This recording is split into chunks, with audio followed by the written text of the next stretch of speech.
بنگال کے نواب سراج الدولہ نے جب دیکھا کہ انگریزوں کا ظلم بڑھتا ہی جا رہا ہے تو انہوں نے 1756 انگریزوں کے کلکتہ قلعے پر حملہ کر دیا۔ یہ جنگ 4 دن چلی۔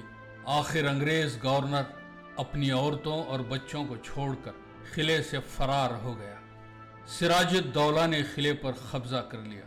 انگریزوں کے خلاف کسی ہندوستان کی یہ پہلی فتح تھی، لیکن نواب سراج الدولہ اپنے ہی اطراف پھیلے غداروں کا شکار ہو گیا۔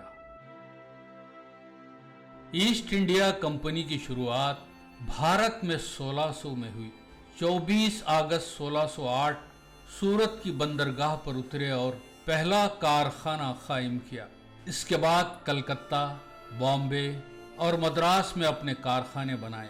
رفتہ رفتہ پورے بھارت میں اپنے کاروبار کو پھیلانا شروع کیا۔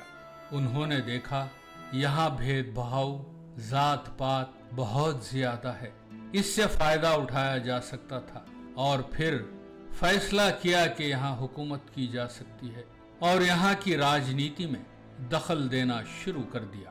اب انہیں تلاش تھی غداروں کی جو ان کا ساتھ دے سکے۔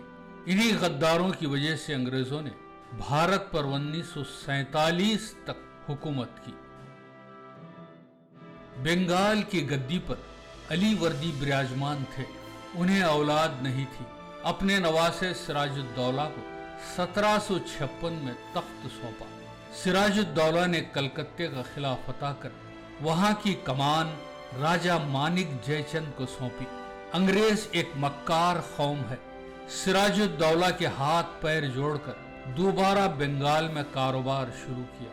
اب بنگال پر قبضہ کرنے کے لیے انہیں تلاش تھی غداروں کی۔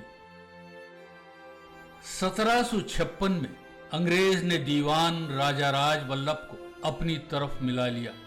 کلکتے قلعے کا دیوان مانک چند بھی رابرٹ کلائیو سے مل گیا۔ سراج الدولہ کا سیناپتی میر جعفر کو بنگال کا نواب بنانے کا لالچ دیا گیا۔ سراج الدولہ چاروں طرف سے غداروں میں گھر چکا تھا، پھر اسے جنگ لڑنے کے لیے مجبور کیا گیا۔ 5 فروری 1757 کو یہ جنگ ہوئی۔ غداروں کی مدد پر دھوکے سے گرفتار کر لیا گیا۔ 2 جولائی 1757 کو میر جعفر کے بیٹے میر میرا نے سراج الدولہ کو شہید کر دیا۔ مرزا محمد سراج الدولہ کی لاش کو ہاتھی پر رکھ کر گھمایا گیا۔ سراج الدولہ ہندوستان کی تاریخ کا ایک اہم کردار ہے، جن کی شہادت کے بعد ہی انگریز ہندوستان پر 180 سال تک حکومت کرتے رہے۔ اس ملک کے اتہاس میں جے چند اور میر جعفر جیسے غداروں کا نام ہمیشہ نفرت سے لیا جاتا رہے گا۔